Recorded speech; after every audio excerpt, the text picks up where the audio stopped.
Individual or an institution, chances are you would have encountered ICICI Securities because it is one entity that offers solutions that suit every need. In a world where breaking the clutter is getting harder by the day, ICICI offers capital market products that suit every specific need. And so it is not surprising that it has chosen to partner with Outlook Money for this very unique event. On that note, I would now like to invite on stage Mr. Vijay Chandok, Managing Director, ICICI Securities, to kindly join me on stage and address the August gathering.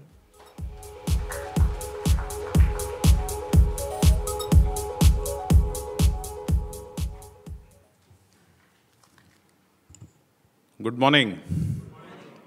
So I think our MC did a good job of waking you all up.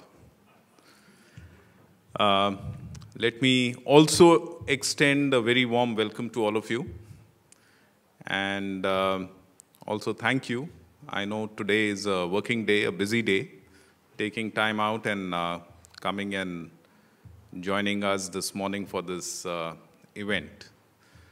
When I was asked to speak to you, I was told that why don't you speak on what is really topical just now. We are talking of a $5 trillion economy. And ever since the Prime Minister of India has unleashed that vision, 2024 tak $5 trillion, I think a lot has been spoken, a lot has been said about it. Anyone and everyone have given their opinions, views, directions, thoughts, suggestions. So I think a lot has been said by, I would say, regulators, by ex-regulators, by experts in the field, financial wizards, investors, political leaders, and of course, people who feel very passionate about it. I would say I'm not an economist. I'm not a political leader. I am not a regulator. I don't belong to any of those. But yes, as leader running a business, just like all of you in this room, I am impacted by what is happening around. And why in the process of running a business, we do come across partners, we do come across customers, we do come across people which help us shape our thinking and also help us understand what's happening where the rubber really hits the road. So the perspective on this $5 trillion story of India that I wanted to share with you actually is a reflection of this ground root level story that I can relate to.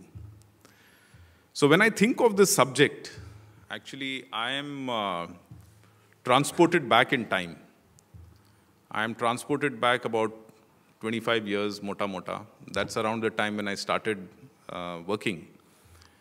And, when I started working, everyone said that you should prepare for all your interviews because they are going to ask you questions, including what's happening in the world around. So that was the first time I heard that there is something called GDP. And everyone believes that this GDP is a very, very important number. And it is in a way, reflection of well-being in the economy. I don't know whether it is right or wrong even today, but somewhere everyone believes that this GDP and what happens to GDP is a great thing. We should always pursue that. So we've been pursuing that as a country, as a system, and not just we, I think the whole world seems to be pursuing that. I remember, therefore, since I got into the subject of GDP and what's happening to it, 25 years back, I don't know how many of you remember, what was GDP of India? Anyone remembers? I'm talking about early 90s. Yes? Yeah, 300, 350, mota in that range. उस समय there were about 100 crore people in India. 1 billion. We are at about 1.3 now. That time it was only 100, so we've done a good job there also. So which means per capita was around some $300. $300. Then time passed, time kept passing, and as people, experiencing the economy, we were cribbing, okay, bhai, nothing is working, this problem, that problem. Then towards the end of the century, I don't know how many of you remember, but we had a great credit crisis, corporate credit crisis. Many of you would have forgotten, but we did, coming from a banking industry, I experienced it for the first time. That was immediately followed by, and even before it could get resolved, we had the dot-com, fear around 2000. And we were cribbing, ye problem hoega, wo problem hoega, and all of that. Time continued to pass, and somewhere by the middle of 2000, this number of $300, $300 billion, actually touched a 4-digit number. $1,000 billion. Now we call it 1 trillion. So we joined the $1 trillion club. I think it was around 2005, 2006, somewhere in that region. It was a big deal, entering that. So it took us about 12, 13 years, I think, to get to that. And, when you go back to the creation of India in an independent format, I think 55 years by then had passed by the time we got to that $1 trillion club. Time passed and we continued to crib because nothing was happening, ye problem, wo problem, and then we had the big problem, which is the global financial crisis. And then by that time, I think the world was no longer talking just local factors because everyone got impacted because of global financial crisis. So it was becoming relative performance of the country vis-a-vis the others. So around 2010, suddenly I came across what is called the pecking order of GDP of all countries, which is to be seen. I remember in 2010, which is not very far in the past, right? Just about 10 years back. 2010, I don't know how many of you remember what was India's position. When you look at the pecking order of GDP.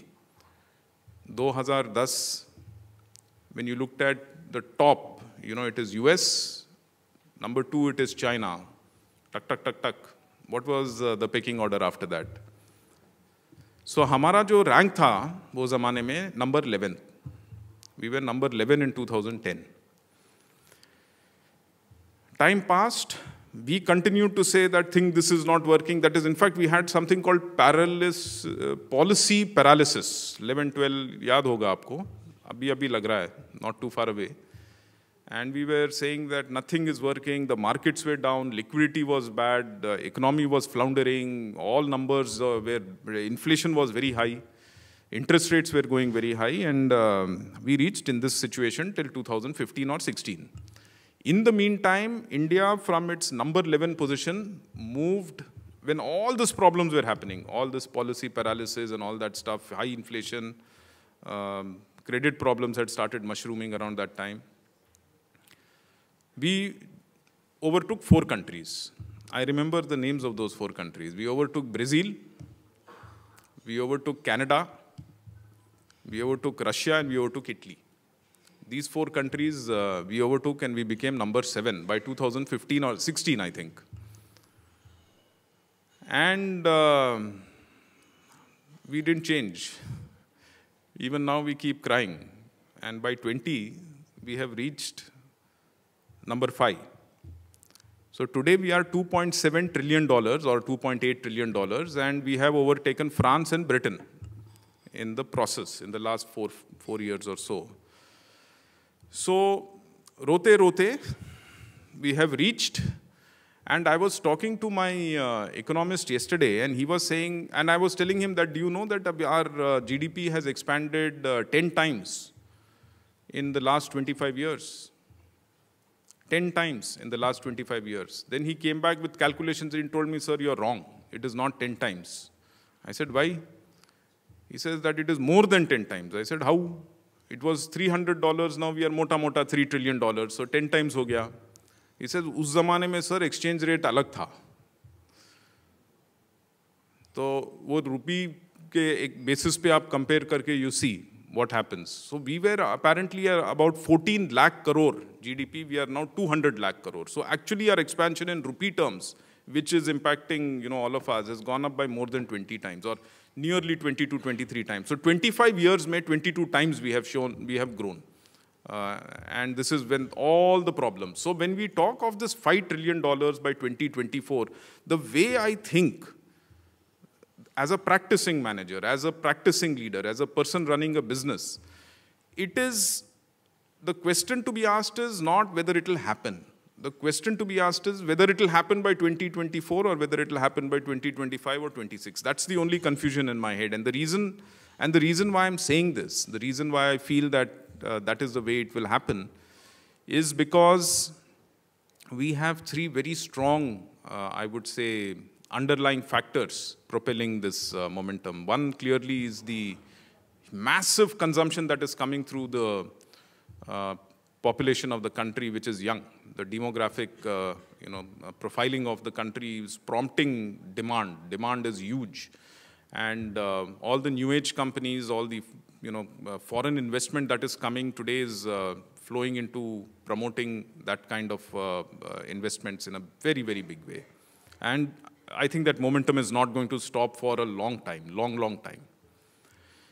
The second clearly is that our country has the ability to do something which probably no country in the world has the ability to do with this scale, which is it can consume a lot of money for creating infrastructure which is able to pay for itself. Most of the infrastructure in many parts of the world actually got created with spending from the government without necessarily having an underlying economic rationale. I think in Indian context, there is an ability, because the desire from the people and the paying capability is so high, and the duration of paying capability also can be so long, that there can be clearly economic reason for infrastructure demand, which is a second big sort of propeller or a lever for economic growth.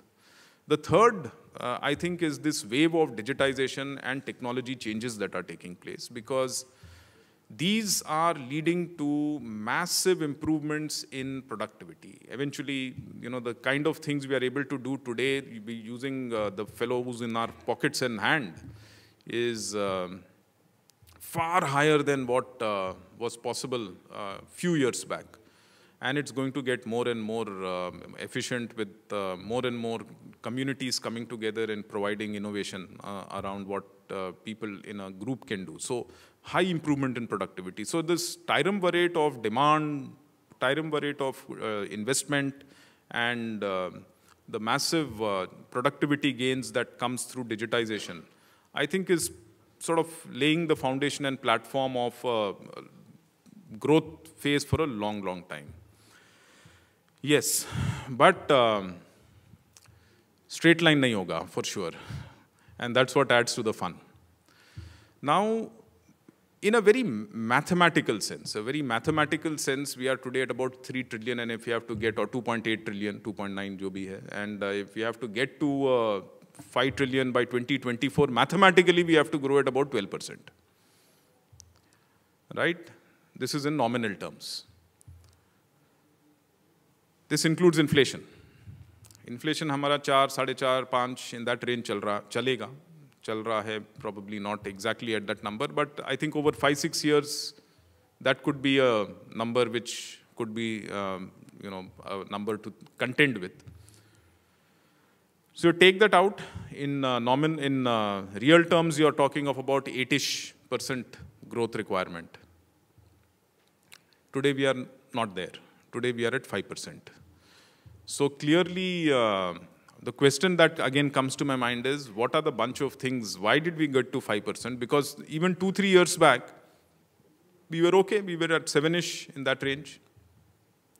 So, why did we move back to that 5%?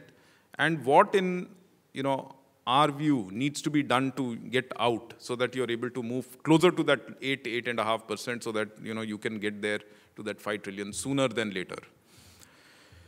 So when we were at about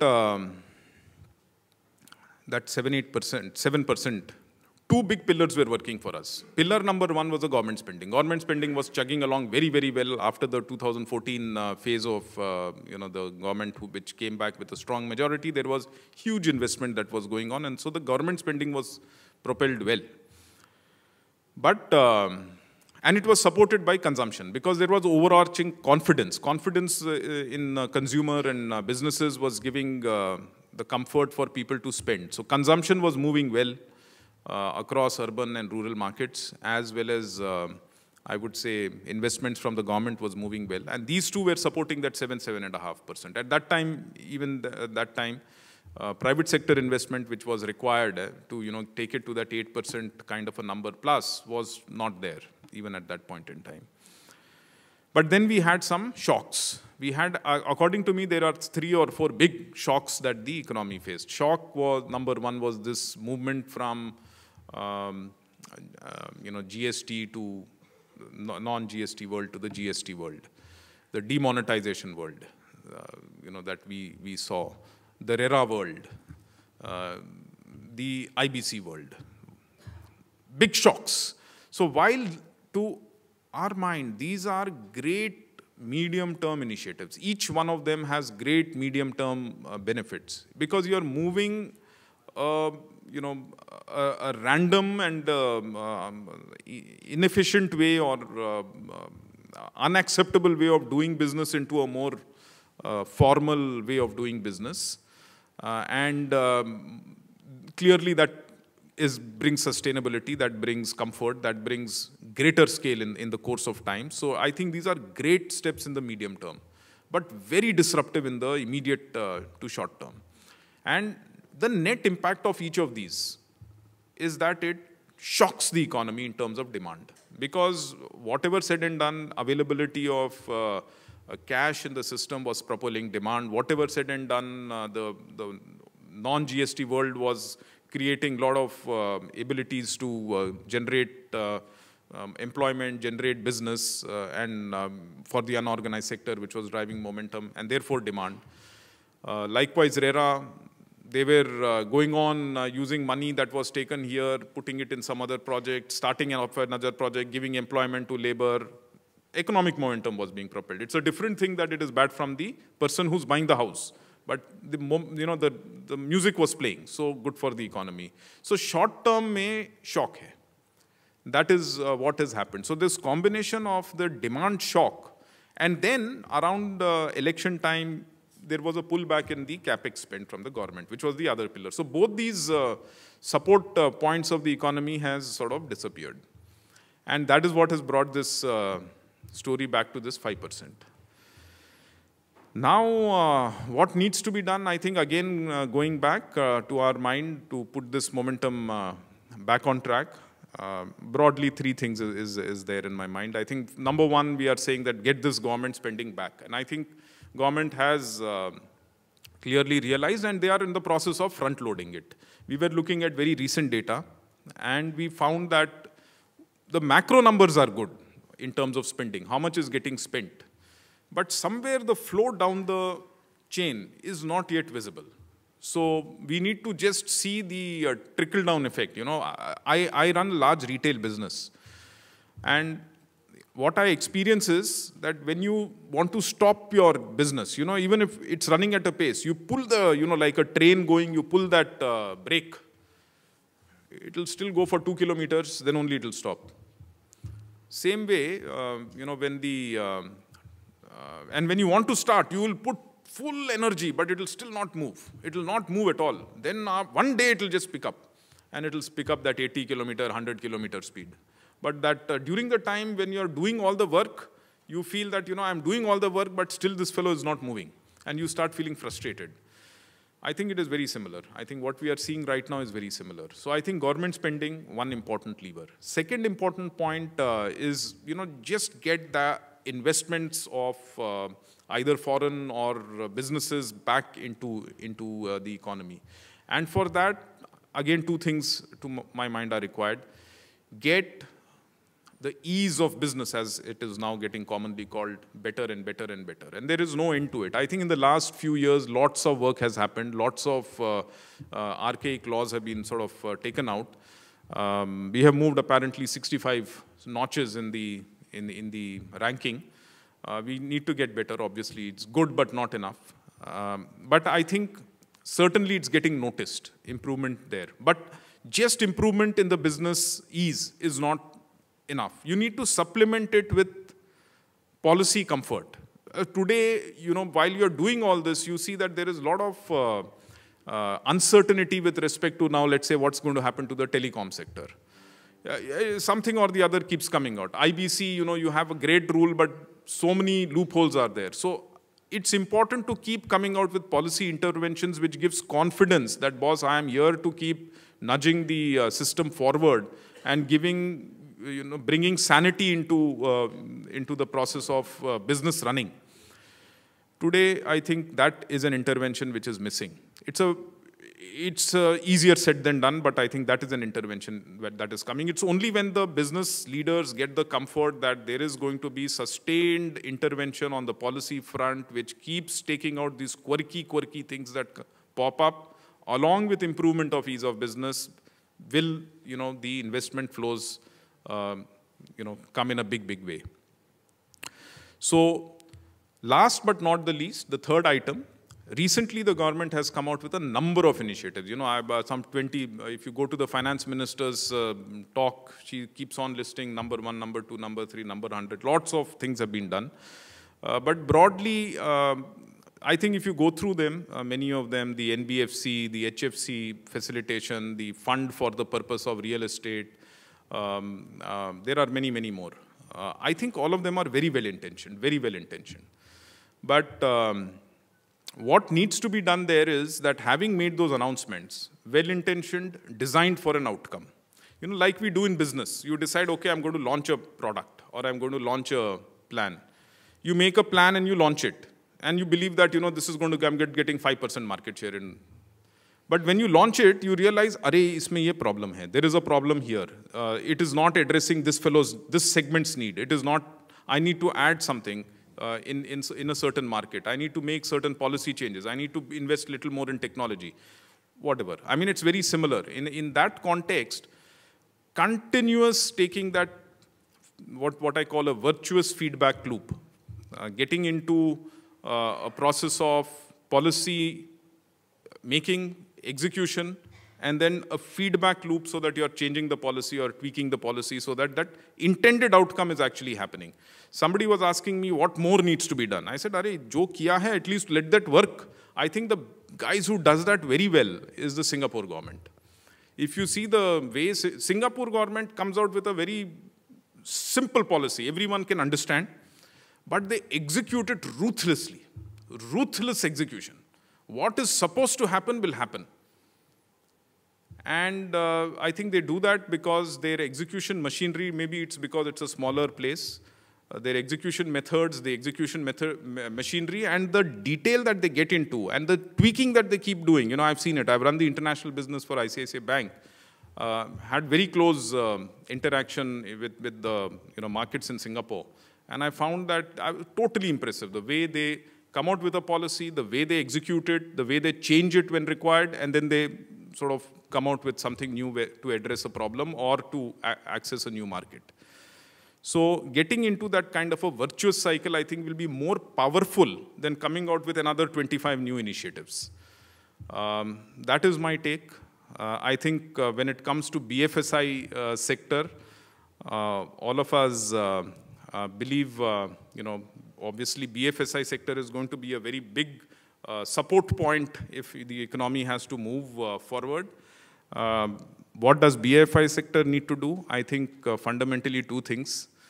We've done a bad job of managing risk as a group, be it the banking industry or the NBFC industry or even the the fund industry. Somewhere or the other, we've done a bad job of managing risk. I think one theme which is very important is that we cannot afford any more shocks on the risk side. The next 5 years, 7 years at least, we cannot afford any more shocks. So managing risk in a better way. And we are today fixated with the risk that has hit us, which is credit risk. But let's not forget, this is also about liquidity risk. This is also about market movements and interest rate risk. And to my mind, it is also about cyber risks, which are emerging. And this can be a big, big game changer. So thinking about risks in a much more holistically and not just what hit you in the recent past. So we have to do a far better job as an industry in managing all these risks in a very comprehensive manner. And the second is embracing a huge developments that are taking place in technology, digitization, advanced analytics, and those spheres, so that you're able to use the benefits of those developments into improving customer experience, net, bringing out new solutions and expanding markets. And finally, I believe that if the BFSI sector is able to achieve these two twin objectives of managing risks better and getting more productive and more customer friendly, it is eventually going to be supportive and facilitative towards making this Indian a $5 trillion economy. Everyone believes $5 trillion ho jayega to acha ho jayega. So I think each